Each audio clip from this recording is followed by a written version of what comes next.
Hey everybody, welcome to What the Tech once again, episode 87. I'm Andrew Zarian. I'm joined by Paul Thurrott. Not feeling so well. How you doing, Paul? I'm drinking my curiously colored water. What's in there? I don't know. It's like zinc and stuff. It's stuff that probably doesn't make you feel better, but it's sort of a psychosomatic effect. Yeah, I think you need it after this this Apple debacle. Sure. I guess a lot of the show is going to be based on this. I did about 3 hours of coverage on the Apple announcement. We covered the keynote. We covered everything happening. Yep. I guess both of us were wrong. Yeah. So we both lost the bet. I feel like you still owe me a beer, though. But I do. I see what you're saying. I do owe you a beer. So I could have swore it was only going to be an iPhone 5. You said it was going to be both. Yep. It was only the iPhone 4. Well, it's not only the iPhone 4S. There's also the iPhone 4 and the 3GS. I know. God, talk about milking it, you know. Good for them. I mean, look, they control a very significant part of the market. This is when you do evolution. So, you know, I kind of made fun of it a bit today on Twitter and whatnot because, you know, it's easy. But, you know, the truth is they have such a captive audience. They'll buy anything. So, yeah. You know, why come out with the crazy advanced stuff when you can milk this product line you already have? It makes plenty of sense. But I'll tell you something. We took phone calls, and every call after the event was, I don't think I'm going to upgrade. I don't think I'm going to upgrade. I don't think I'm going to upgrade. Yeah, so actually I have a theory about that. Okay. You may recall that when Apple did not release a new iPhone back in June, or, you know, announce one, that the theory was, well, you know, this company has sort of figured out that it can spread this out a little longer. It doesn't have to do every single year. And, you know, maybe it's every 18 months, right? And then the kind of validity of that strategy was proven in the past quarter. They sold like 20 million iPhones, right? Yeah. Here's an iPhone that's been in the market for 15 months, and it's still selling gangbusters, right? Yeah. So why not spread it out? It occurred to me that in a similar fashion, they could be spreading out the upgrade cycle as well, right? So everyone who has an iPhone 4 is within 2 years of their contract. They're not ready to upgrade. So you'd have to break your contract to upgrade. There's no way a lot of people are going to do that. So this thing is really an upgrade for 3GS users, right? The people who have had the phone for 2 years or more. And we're waiting to see whatever the new phone was. And whenever the iPhone 5 comes out, and I really do expect that to be well before a year from now or 18 months from now. I think it's going to be next spring. I think they released an iPhone 5 right at the same time as the iPad 3 possibly, but certainly by next summer. You know, then you hit that 2-year upgrade cycle on the iPhone 4 and you offer those guys a significant upgrade as well. Mm-hmm. So I think, you know, I'm just kind of armchairing it here, but that's my guess on what the strategy probably is. You know what's interesting to me? Now, this is the question that I'm curious about that I've gotten no answer for. And I haven't seen anybody ask this question. The big announcement was that it's not going to be 4G, but it's going to be HSDPA plus, which is going to be, it's kind of 3G and a half. It's 3G and a half on GSM. Yes. What Not about on CDMA? See, that's what it is. But the way they made it sound like they made it sound like it's going to be, well, it's going to be faster. Well, it is probably going to be faster in certain big cities in the United States, but not for CDMA.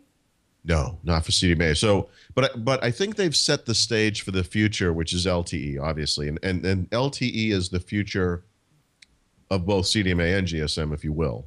So, by going to a single phone device this time that works across both of the network types, you know, they kind of institute that as a new way of doing things. And then whenever the LTE phone comes out, that will be their pure 4G offering. And then, you know, as they're doing today, I expect them to continue offering this phone then as kind of a lower end offering or something for those people who don't have access to LTE or whatever. So, but yeah, I mean, they're in a tough spot. You know, well, I mean, they're going to be fine. I mean, they're in a tough spot technologically because for power users, you know, you always expect the very latest and greatest. And there were a bunch of things they did not put into this phone, like NFC, like the true 4G and so forth, where, you know, this is now a differentiator, or is still a differentiator, that Android has over iPhone. And I'm a little surprised Yeah. that they did that, because this is their chance to leapfrog, and they really didn't leapfrog. And they didn't. No, you're right. The hardware-wise, it's up there with everybody else. I mean, the camera's phenomenal. It has a great camera. You can't really say on this stuff. Do you see it? Right. I mean, 7 times graphics performance, 12 times this, 2 times, whatever. I mean, we have to see, I think that there are Android phones out there that already have excellent cameras on par with this thing. I know that Nokia has phone cameras on par, if not better than this thing. And that hopefully we'll see something like that for Windows Phone. So I'm just surprised at the fact that we didn't get a 5. We didn't get any type of redo in any way. And the whole thing was disappointing. It's like, here's our iPods, same as the old iPods. iCloud is coming out a little more quickly than I would have thought.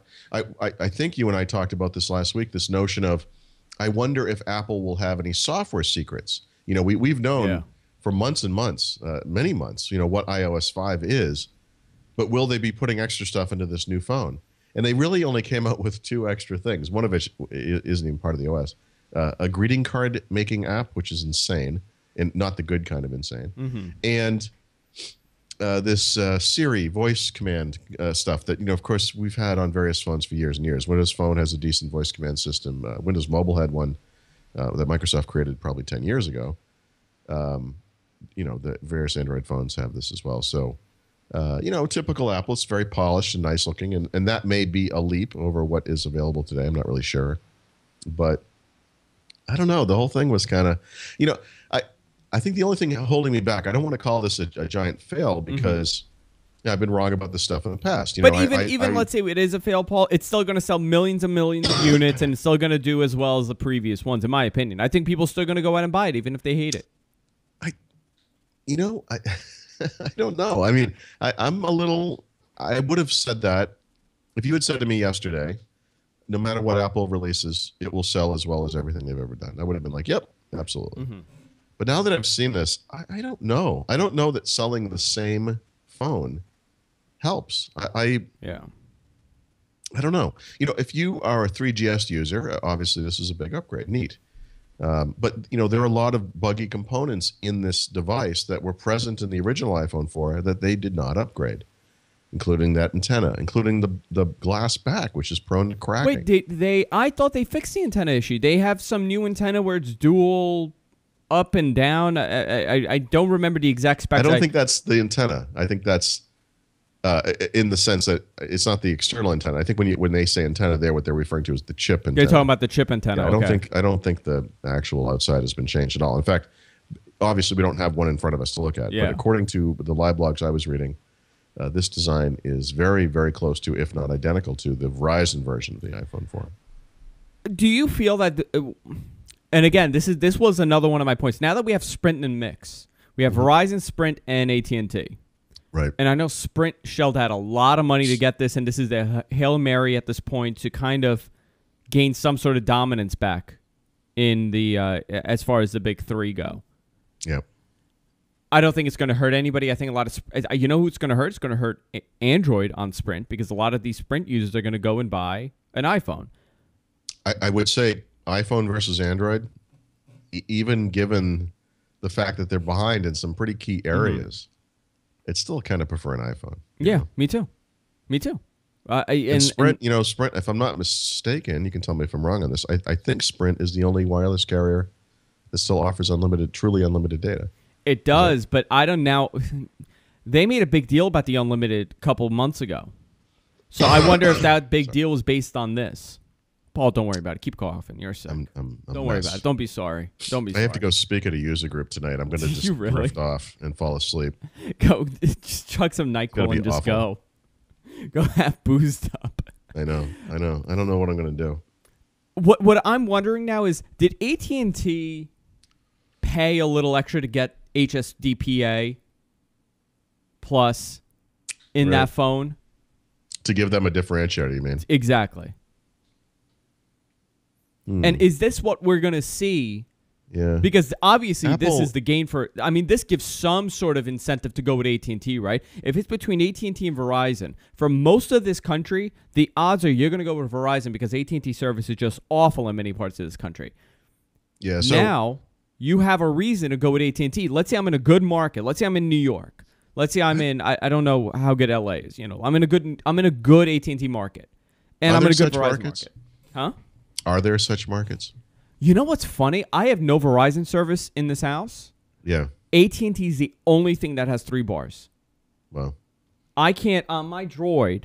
I have. Wow, look at this. No service, Sure. Oh. and I have Verizon. So. Other than that, Verizon service is great, but AT&T is pretty decent here in New York City now. Everybody goes with Verizon here. If I'm not committed to either one of them, I'm going to say, well, you know what? AT&T is giving me faster speeds. I'm getting at least twice the speed that I was getting with 3G. I'll just go with that. I don't know. I don't see new customers going to AT&T a lot, but now that there are choices. But I look at this more like Apple is not exactly what you call a good partner, you know. Any other company would throw a bone to AT&T because they were the first. They've been on there the longest. They have the most subscribers and so forth. But I think right there you find the germ of the truth of what is most likely the reason for the support, and it is this. There are a lot of people who still have 3GSs on AT&T. Yeah. They want to upgrade, but they need a reason to upgrade. And it can't just be a little faster phone, right? You know, with a glass screen or whatever. It's got to be some reason. So, you know, this is a way to keep people from jumping ship, either to other carriers or to Android on AT&T. Mm-hmm. I think this is more of a thing where they're going after existing AT&T customers. I bet if you were to look at the mix of people using iPhones on AT&T, overwhelmingly, it's mostly 3GS people, I bet. Yeah. You know what? That actually makes a lot of sense. You know, because they've been giving them away or selling them for very cheaply. And then, of course, there are all those people who, you know, bought them 2 years ago. I'm just guessing. I don't know, but that would be my guess. Apple doesn't strike me as the kind of company who's like, hey, we'd like to do something nice for you because you were our first partner. They just don't behave in that fashion. No, I don't think it was something nice. I think AT&T threw them a lot of money to say, listen, give us this. That's my point. I think, and my point is now, are we going to see perks for certain people that pay up a little bit to Apple and give them more incentive? You got to be careful about, you know, this is something Windows Phone doesn't get exactly right either, where certain phones on certain carriers get certain features that aren't available elsewhere. But are we going to start seeing that? Yeah, it's not good. You know, when the 4G, you know, obviously the 4G is going to come out sometime soon, the LTE version. Is there going to be a bid? It's amazing. It's mind blowing to me, but AT&T doesn't have the infrastructure built yet. I mean, it's not set up yet, so maybe that's the reason why. I don't know, but there's a couple aspects to this. One, that this is a total backwards move by Sprint because they had that huge ad campaign saying we have 4G. You don't want it. Why would you want a 3G phone? Why would you want an iPhone? They're 3G. We're 4G. They had this huge campaign, and now they're saying, but you know what? You want the iPhone. It doesn't matter if we have 4G. Get the iPhone. It's fine. Here, it's 3G, but don't worry. It's an iPhone. Marketing is about selling what you have. Oh, man. Man. It's so funny. There were a couple good features. I mean, the iCloud is a decent thing. I like it. The new iPod Touch, does it mean anything to me? No. It's the same. Is there anything new? I mean, does it have a new processor? It's fast. Yeah, it's fast. It's the same. I believe it's the same as the iPhone. Oh, well, it's twice that's as fast. Somewhat interesting. So it's possible that you could run these newer games then, you know, that require that processor. Well, they do sell it as a gaming they sell it as a handheld gaming console. Okay. That was their big selling point. They called it the best-selling mobile gaming platform. Yeah, no, fair enough. I believe that's probably true. They're right. What do you think my iPod Touch is? It is the same body, right? That iPhone, the iPod Touch has not changed at all either. No, from same body, white. They're going to have white. They didn't make any announcement for the camera, so there was no news on that. We don't know the specs yet with the iPod Touch. Are they going to integrate the new camera? I was just looking at the specs, and I was wondering if they had changed. I bet they have not. If you go to apple.com and look that up, you can see they have the specs. But what I recall is that the screen resolution was the same as the iPhone 4, but lower quality screen. And then as far as the cameras, I think the one in the back was notably bad. They're both. It's not as good as the iPhone 4. So if you take an iPhone, and you know what? It doesn't have the same camera because it's not doing 1080p. Okay. So it does not. It still has the same camera. Yeah. So I mean that's a step down, really. What I found really funny, Paul, is there were a couple things in this. One, when they were doing that announcement, I knew they were leading on to something when they compared it to only GSM devices, the HSDPA Plus. Yeah. And I said, and I noted, I'm like, this is only for GSM. It has nothing to do with CDMA. The second one is when they were talking about the iMessage. Right. They said free messaging over Wi-Fi. And they were talking about the iPod Touch. And for that moment, I said, you know what? They're going to offer a 3G version. That's what it seemed like to me. When you say free messaging over Wi-Fi, I was thinking... Every device that Apple makes should have a 3G option. Every single one. Every one of them. I don't know why they wouldn't. MacBook Airs, you should have them in iPod Touches. They should be everywhere. I would get an iPod Touch with 3G, and I would use it as my cell phone, and I would put Skype on there. I wouldn't need a cell phone after that. I really don't need to. That's what they're trying to avoid, I guess, isn't it? Yeah. So the iPod Touch is nothing different. It's just white. They have a white version now.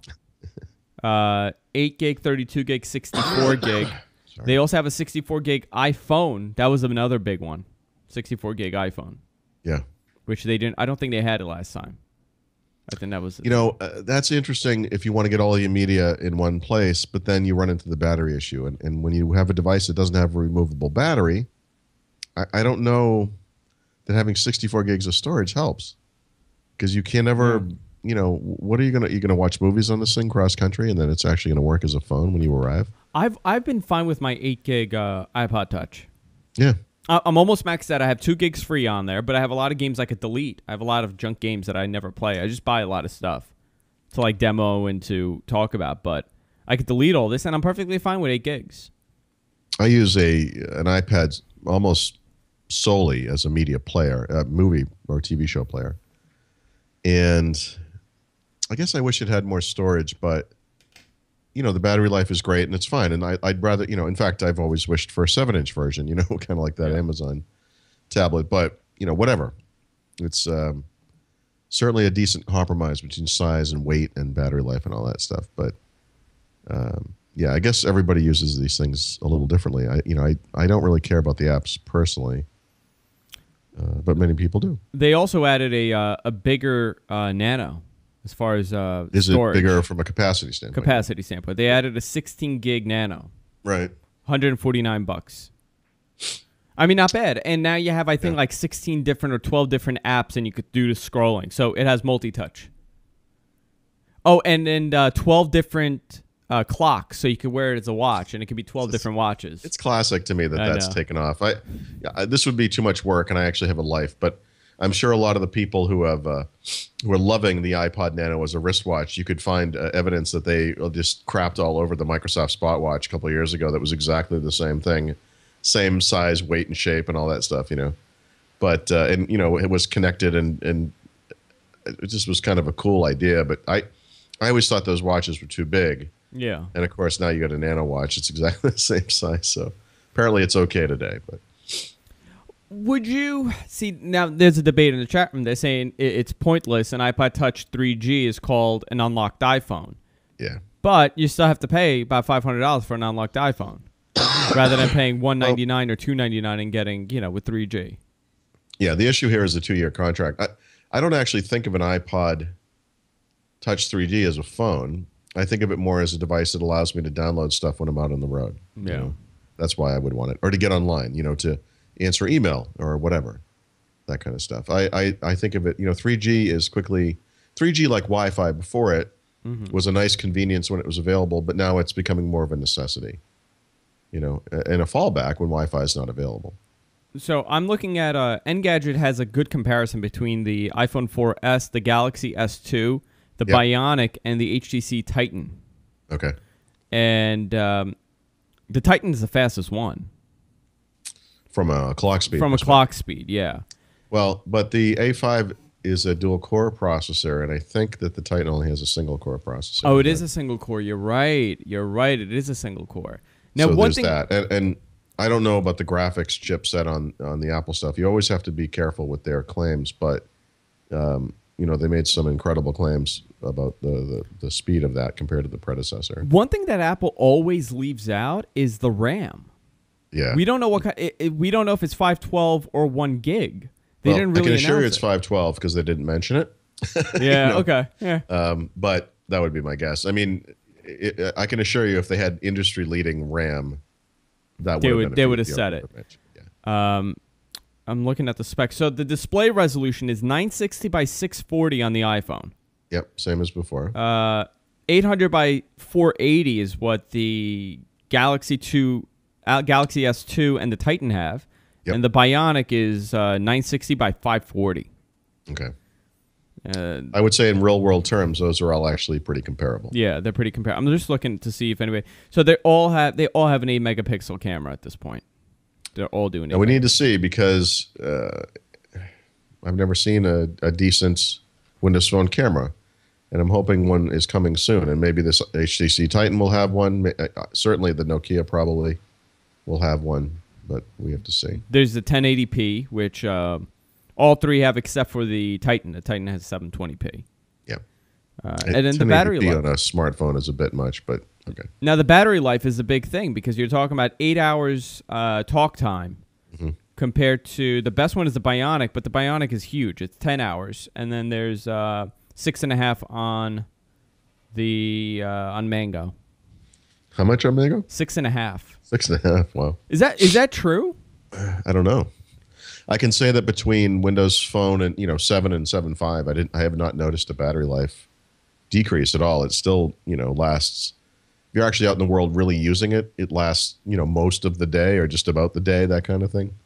I'm amazed at at this, Paul. Though I'm amazed at it. This was a very uneventful launch. I mean, it was everything that it should have had last time. They took the spec, they took the stuff from the iPad, and they stuffed it in here. That's all it is. Actually, that would be worth looking up, by the way. Which one? How does the hardware in the iPhone 4S compare to the hardware that's in the iPad? I believe it's the same. So basically, they took the iPad guts and they put it down into this teeny little box. Yeah, I believe it's the same because it's the same A5 chipset. Yeah, I mean, that's pretty impressive. Yeah, it's the same chipset. So, I don't know. This leaves a lot of questions. So, I don't know. I have to think, we were talking about this strategy, supposed strategy of stretching out the market from 12 to 18 months. I wonder sometimes now if the software just simply wasn't ready and they couldn't launch the iPhone 4S without the iOS 5. And that October was just when that was going to be done. And so, would this have been a bigger deal if they announced it in June? I actually don't think so.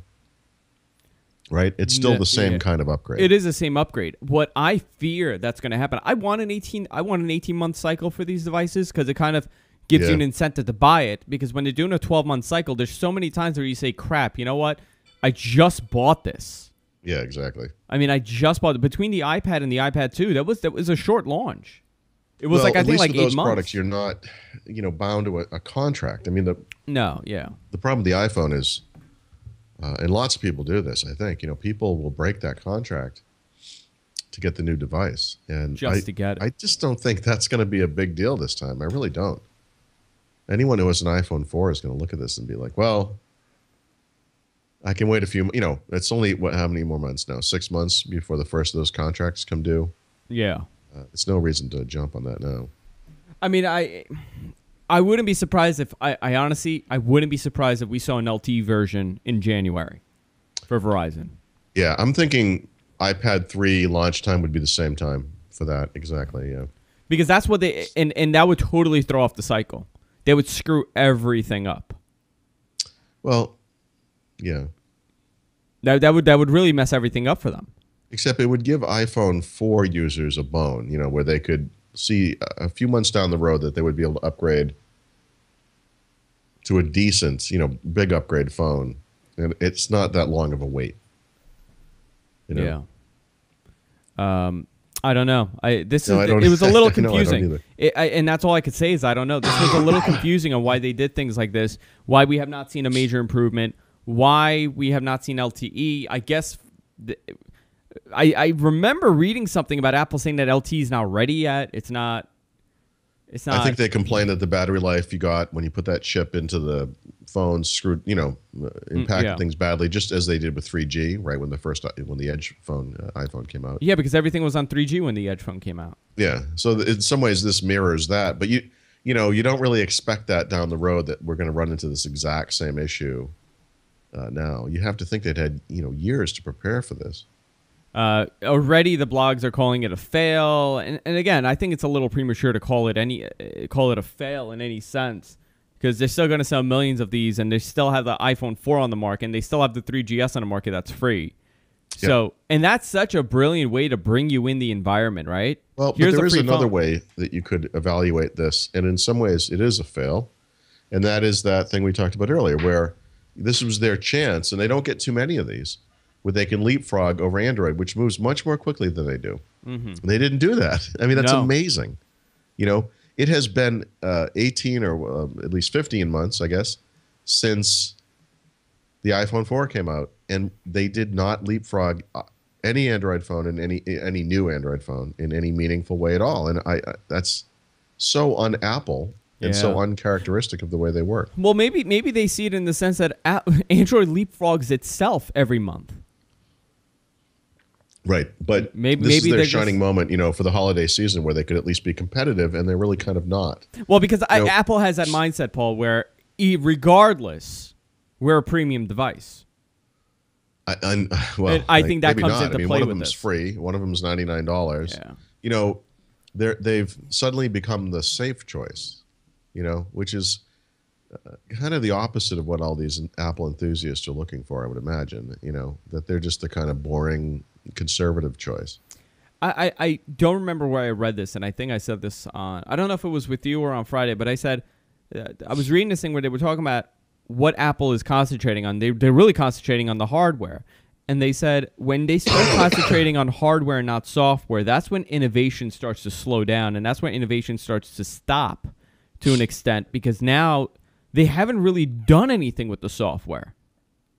Well, I think it was January, and then again in June, Apple held these events where they talked about iOS 5.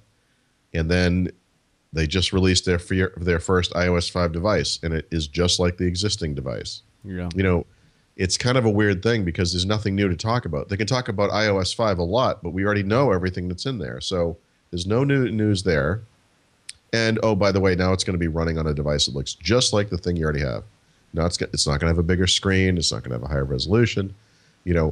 As I tweeted this today, I said, looking back on the iPhone 4, we all forget how many problems this thing had when it came out. Mm-hmm. But the one problem it didn't have was performance. And that was the one thing they fixed, And I don't understand that. I mean, it's like they didn't address any of the actual problems with the device. Now, we don't have it, so maybe they did address some of these things internally, but that we don't know about because Apple's so secretive. Yeah, but I'm waiting for the hands-on stuff, and I haven't seen anybody with a hands-on review or demo. Well, a lot of the the press types that show up at these Apple events are Apple users and Apple fanboys themselves, and I can assure you they're all using iPhone 4s, and so they're going to look at this device and they're going to say, right, this is the phone I already have. Yeah. So here's some, graphics demo that runs really fast. See how much faster it is? Yeah. But, I use it to make phone calls and to do texting and stuff. Is it faster for that? I mean, with the iPhone 4, you could make this kind of compelling argument. Look, it's got really high resolution. The graphics and text look unbelievable on this thing. Look at the density of the pixels. It's really neat.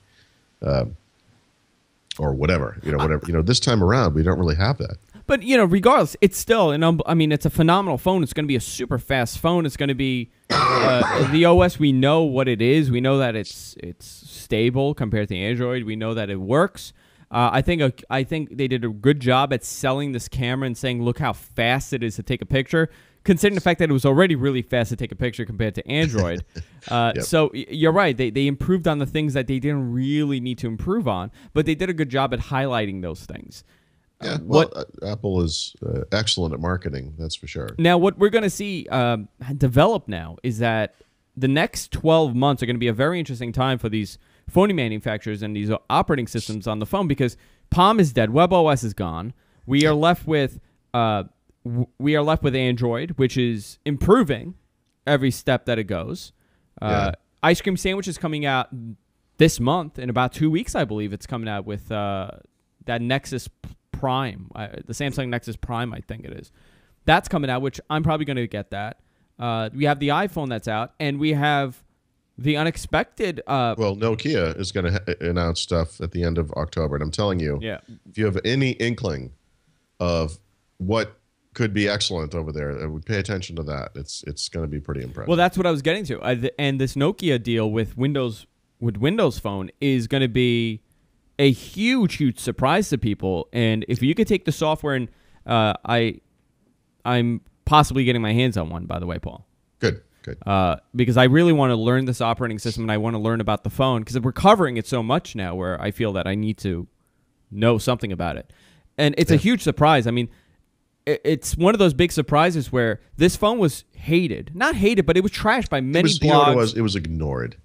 It's a Microsoft product, so people don't even give it the time of day. But I told you. It is amusing to me that this time around, people are looking at this and saying, oh, look, they really fixed it. Well, good for them. You know, they didn't really fix it, jerk. You know, it's like it was already great. You just ignored it. When you came on, I think when we first started doing What to Tech, I told you how I read this journalist. I read this article, and I'm not going to name his name, but it's a big name. And he said this is the worst thing he's ever had. Ugh. It was a horrible phone. They're not going to make it. He didn't get the tiles. He didn't get any of this. And he just trashed it and said another failed attempt by Microsoft to enter in the mobile game. And I could loosely quote that. Okay. He got Mango, and he said, "Wow, this is great. What a drastic improvement." By the way, I have 100 examples of stuff just like that. It drives me crazy. I mean, and this is like history being rewritten. Oh, well, they finally got it right this time. And listen, no.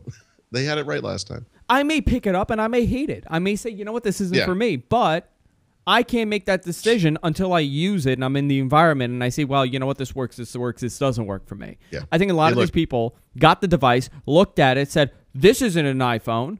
This sucks. And they threw it in the corner. Listen, if Apple had released an iPhone 5 and it was innovative and unbelievable and bigger screen and yada, yada, I would have been all over that. I would have bought one and I would have tried it and I would have written about it. But I look at this thing and I think, eh. And, by the way, you mentioned all the Android phones that are coming out this month. I mean, you have to think all the Google guys were gathered around monitors watching this event and just laughing and thinking, oh, good. They didn't do anything. Just like the Microsoft guys, when they introduced the iPad, probably all huddled around a monitor and said, oh, my God, what if they have some innovation in here that matches what we're doing? And then they said, oh, it's just a big iPod Touch. Good. Yeah. So, Apple gets way too much credit for innovation when really, they do have these little spurts of innovation, but then they just beat the heck out of it evolving. And that's fine, and it's understandable, but we don't have to pretend every time they come out with something that's like this world-beating, incredible thing. This is just, it's this time I have to say, it's less than it should have been. Yeah. It really is. And I'm trying hard not to be super critical because I often am with Apple. I feel like sometimes I don't cut them some slack. And, we'll see. I need to see it. I'm not going to go nuts on the thing, but I'm just reading this or, the live blogs and thinking, oh, wow, really? Listen, why? Really? You know what I asked for? Give me an N9 with Windows Phone. I think you're going to get it. That's what I want. Yeah. And that's the fun I think a lot of people are going to want. It's such a beautiful, I'm looking at it right now, actually. It's such a beautiful phone. I wasted a lot of time on the Nokia website literally just looking at that phone because it's beautiful. It's so beautiful. It makes their stupid OS look really impressive. I know. And they have a nice Apple-style presentation to the website, but it looks like an Apple thing. Yeah, it's something else. But, nobody wants Migo, but yet this thing looks really nice. I know. I've always been happy. I've always liked Nokia. I think they've made great products. It's just that they never had an operating system, and now they do. They have this innovative, interesting operating system that they're going to put on these devices, and I hope they sell for the sake of the device. The key is going to be getting them out to all the carriers and convincing these people to actually try to sell it, not to ignore it like they do now, with the existing phones. Now, this is going to get interesting, Paul. I feel like a corner has been turned here, though, already. I feel that I've said interesting 3,000 times this show, but it is. I do find this all interesting because this is totally changing the path of the phone market. It was an iPhone dominated market for 3 years. Android, I know Android's been out for a while. Android 1.5 was awful. 1.6 was awful. 2 was a little better, but still awful. 2.1 was awful. 3 is awful. I think they have some sort of hope with this latest OS, and I'll tell you why. Yep. Android is not a refined OS, in my opinion. I really don't feel that it is. I think it's bloated in a sense where it doesn't work the way it should. It's not efficient enough. But the hardware, it's not an integrated thing. I mean, Apple at least gets that right. But right? But they also have the hardware to back it up. I think up until now, Android has not had the hardware to kind of support this OS. I think the hardware has been a little slow. Now we're seeing these dual-core 1.5 gigahertz processors where they have to handle the load. Sure. They have to. So this is when it gets interesting because is it Android? Is it, and I hope Android develops into something that I like. I do. I really do. Well, and I know we beat up on Android all the time, but I really hope that it develops into something that works. Yeah. So if it's going to be as popular as it is, I would like it to be good as well. Sure. Because there's that kind of nice intersection of sells well is technically interesting. And right now, Android does not meet that for me personally. Obviously, it sells well. But I every time I look at it, I just kind of like, oh, God, like it's like 100 different people created all the different user experiences on there, and they slapped it all together. At Microsoft, we call that Windows Vista, and it's not looked back on fondly, but that's what Android is like. You know what I used on Android for the first time in a while? Their car mode.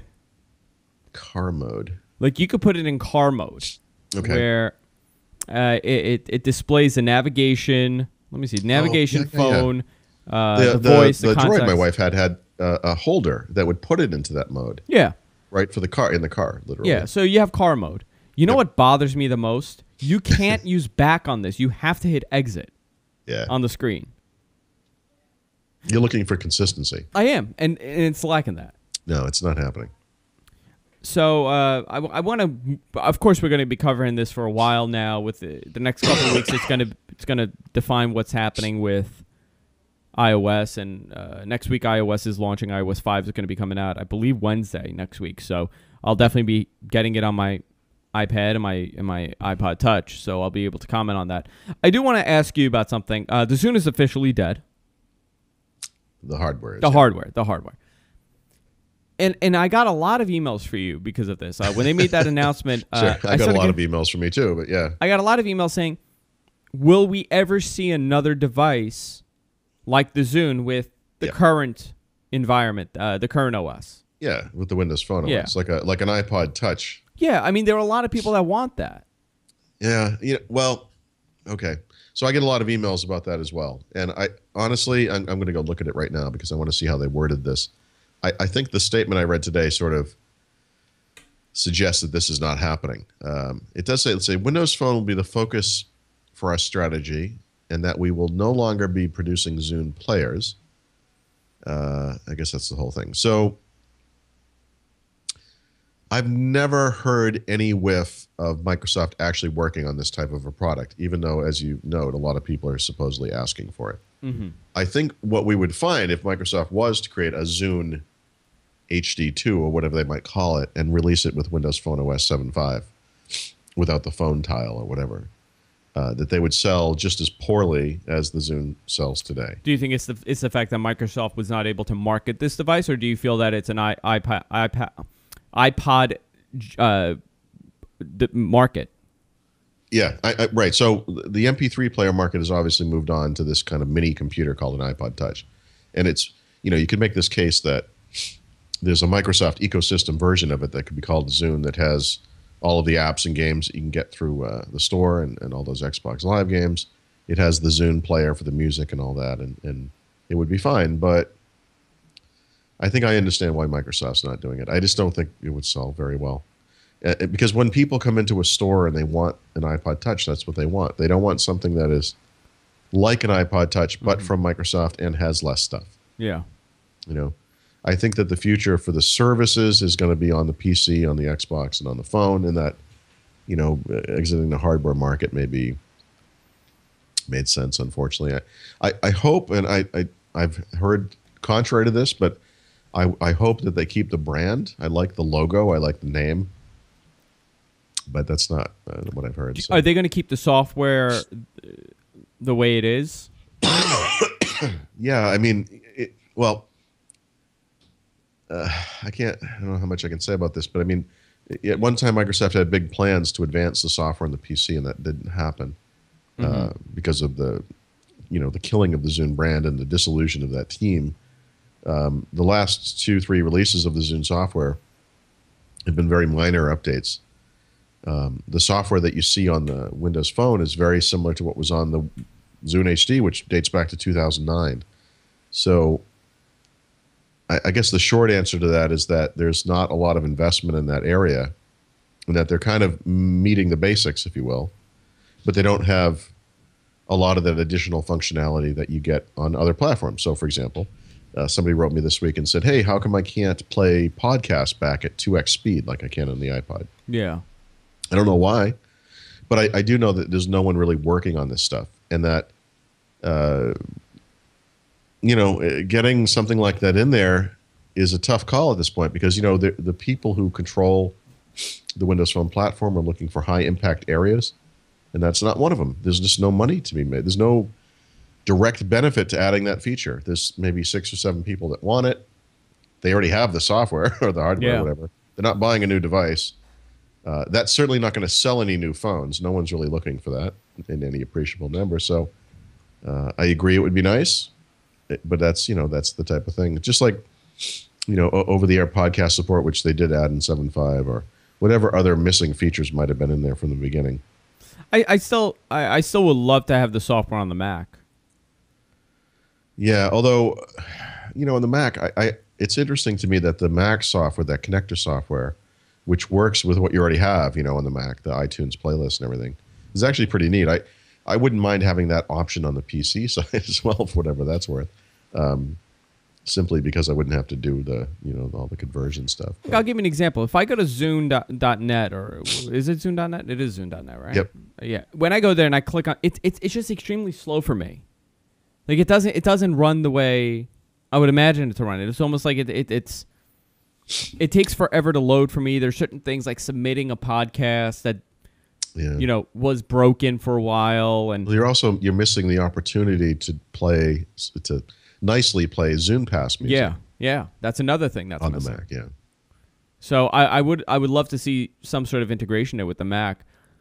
Sure. But how it seems about like integration with iOS? I mean, if they were serious about this stuff, put on there. There would be a Zune player on the iPhone. I think that separation still exists, though, between Apple and Microsoft. I know it's such a different world now where we have Kindle devices. We have the Kindle app on the iPad, which is a direct competitor, and they cross. It's on there. I think it's a different time. Oh, talking about Kindles, hold on. Let me just make sure nobody's here. I ordered the Kindle. Yep. The Kindle Fire. I ordered it for my wife's birthday. Because I kind of ordered it for me, but I said it's for her birthday. But now, I ordered it for me, but I did, but we're saying it's for her. I'm also getting an iPhone 4S for her. Yep. So, but I'm sure I'll play around with that too. Sure. So I'm excited for that because this is going to be, and we didn't get a chance to talk about it after the launch. I guess we already knew everything that was happening. There were no really big surprises, right? Were you surprised by anything? No, I mean, we had heard rumors of a voice command type thing, so we knew that was coming. Yeah. I think the only thing that surprised me was that greeting card app, which is really neat. I tweeted something $2.99 about that. Right, I'm sorry. It's $2.99. Well, I said, is it ironic that Apple is continually releasing products that allow us to print things on paper? It's so crazy. We can make books, we can make greeting cards, we can make postcards. What is all this stuff?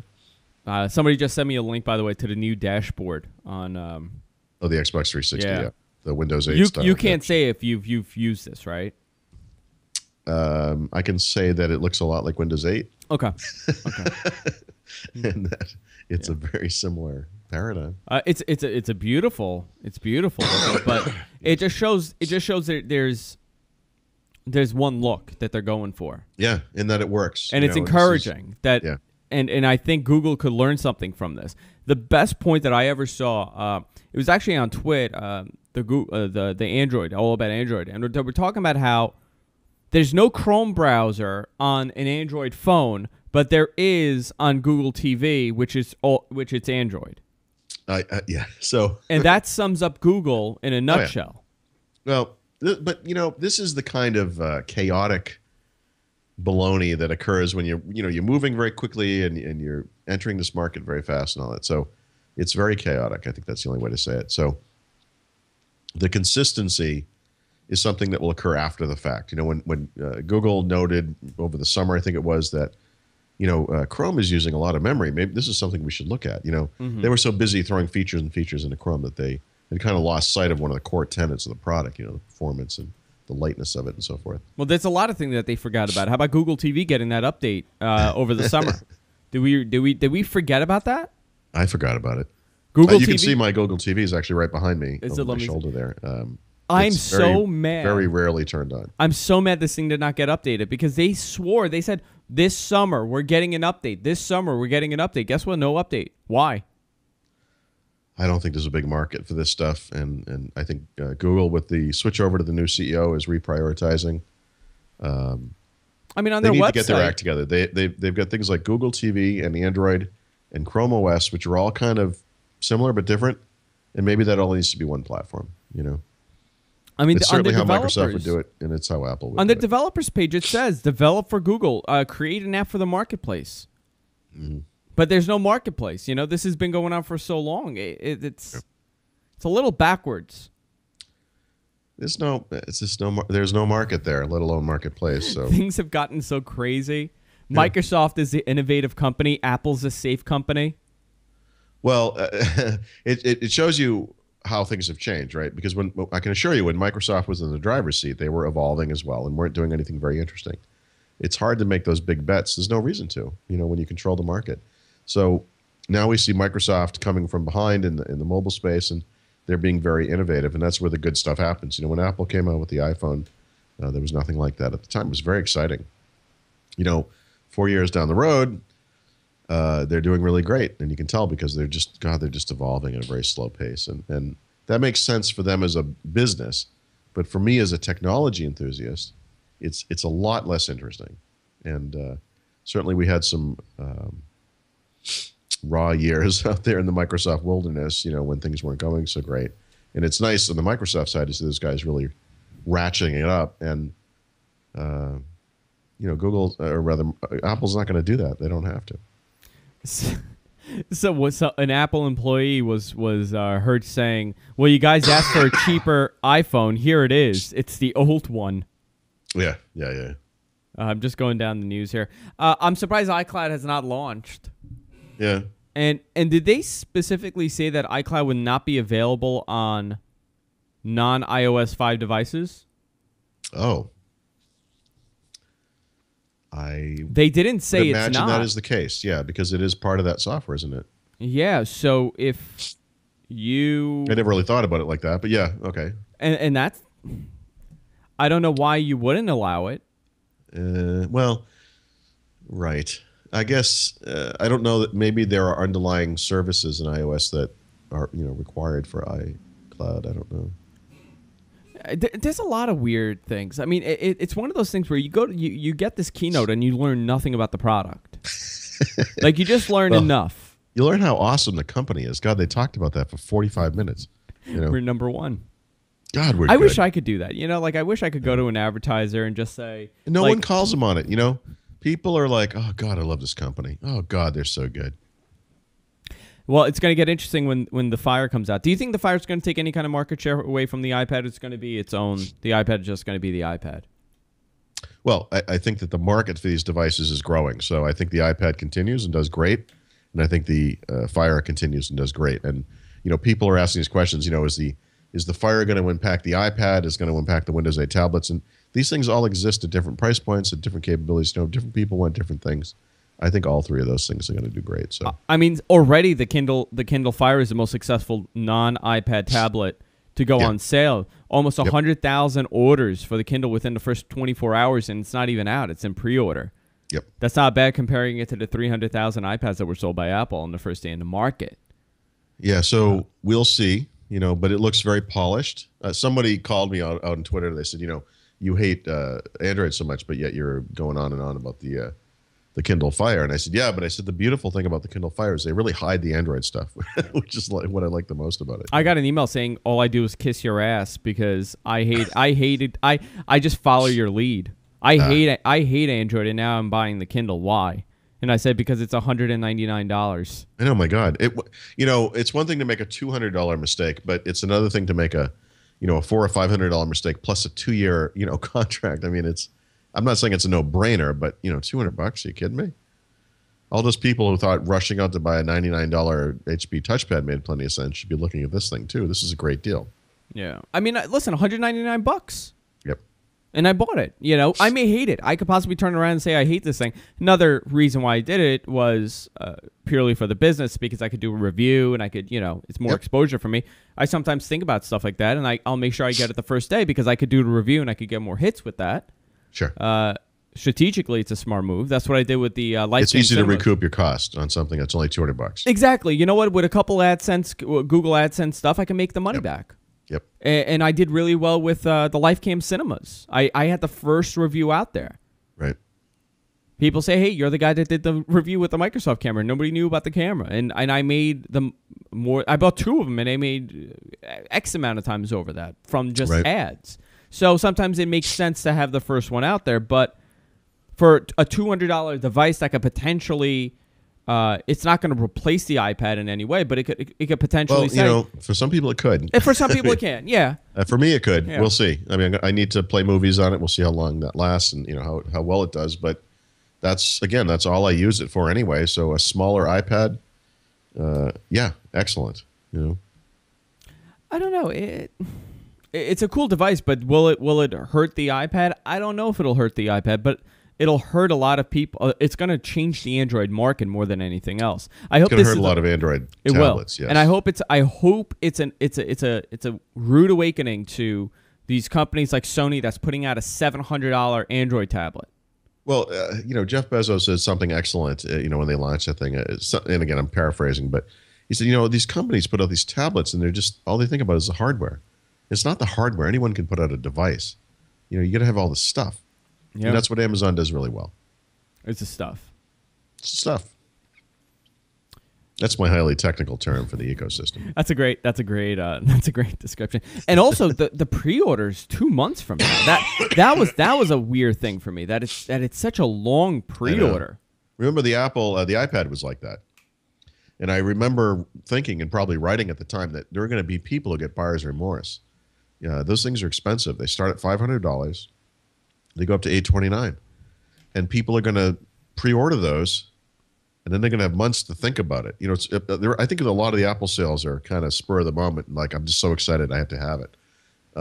When you give people the opportunity to actually cancel that sale, it's interesting what can happen there. But actually, obviously, in the case of the iPad, that didn't happen at all. So. Yeah.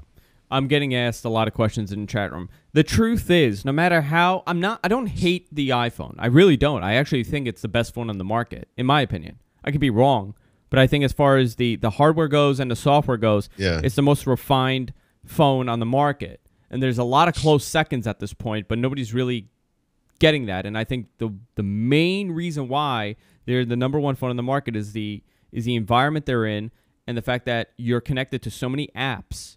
From you just turn it on and you have this wide range of applications you could install on this thing, and nobody else has that right now. Android I think I would describe it as they hit 2 of the 3 things that I think are key, or rather they win 2 of the 3 things. I think the hardware is excellent. Mm-hmm. Again, they don't have those kind of leading edge features that you see on certain Android phones, but I honestly don't think that's a huge deal for most people. So I'll just discount that as a power user thing. What is it? You broke up for me. I'm sorry, Paul. You broke up. What isn't a big deal for most users? Kind of like the really high-end feature stuff, NFC or LTE or whatever. I mean, I think for most people, that's actually not a big deal. The way that most people use their phones, they're not going to notice a big change if they don't have that stuff. So I think Apple kind of hits the sweet spot on the hardware. Yeah. They obviously have the best ecosystem by far. That's a no-brainer. What's the apps, Paul? I mean, the apps are the main selling point. You know how many people just sit there and do an impulse buy and they buy stupid things? That's a double-edged sword, right? Because the other issue, I'd say, the one where Apple falls short is just the general software environment. And this app thing that they have where it's like in, out, in, out, in, out, that seems fine until someone shows you that there's a better way. And I think that's where Windows Phone actually comes out ahead. So. And Windows Phone is doing great with the development so far. I mean, they're slowly getting up there with decent apps. Yes, but there's also less of a need for apps, I would say, on Windows Phone. Yeah, because it's all integrated. I mean, if you really look at what apps I use daily on an iPod Touch, most of them are I'll do my Facebook and I listen to Sirius. I have my radio app, and I'll Skype on this thing. On my iPad, all I'm doing is reading the news. Right. I don't even really use the browser. So all I'm doing is using Flipboard, and I could do that with pretty much the Kindle Fire. Yeah, I don't know how this translates to the wider world, but at the company I work for, we tracked, how people use phones versus tablets, and the usage scenarios are very different between the two, which may or may not be surprising. I don't know, but it kind of mirrors what you just said. A lot of people are doing a lot of reading of blog posts and using things like Flipboard to aggregate content into one place, and they're doing a lot of that kind of stuff on an iPad. They're not doing so much of that on the iPhone. Well, another perk is with the Kindle Fire is that it has Flash, and someone like me doesn't have to go and redo have a special website just for iOS people. Right. We had to. I don't know if you could see it, but we built. This is GFQ Live on the iOS device. When you go on a web browser, all you see is the video. But we had to build this so normal people, people on normal people, Paul. Normal people could use this. People on this device could actually view and listen to what we're doing, and it was a pain. You don't have to do that. Most websites are going to be already optimized to scale. So there's a lot of things that come into play with this, but it's time to wrap it up, Paul. I know you're sick. You're very sick. I have to rush out of here and go speak at a user group. I think I mentioned that. You got to tell me. You got to just say, like, listen, I got to get out of here now. Just tell me that. I do have to get out of here today. So, sorry. I want to remind all our viewers, if you miss any part of the show, it's constantly replaying on gfqlive.tv, but I encourage you to go download the podcast at gfqnetwork.com. It's also on the Win Super site, Paul's unbelievable site. Many, many articles there. A lot of great stuff. I'm going there right now, winsupersite.com. And hang on one second. There we go. Your latest one, Apple slows down. So that's your latest blog, which you just wrote. And then the Zune formerly kills the Zune. Microsoft formerly kills the Zune hardware. So a lot of great stuff on Win Super site. So you can listen there, watch there, whatever you want, or on our website. But the main thing is subscribe to us. It helps us out. It's great for us, and it also keeps you updated. I just want to let you know, Paul, we were the What the Tech this week was the most listened to show on the GFQ network, and also one of the most listened to watched videos on the Zune. Nice. We are on the What's Hot list on the Zune. We're kicking it on Zune. We are. Paul, thanks a lot for coming on. I know you're sick, and I really appreciate you coming on today. Oh, no problem. Thank you. And we'll see you next week on What the Tech. Good night, everybody.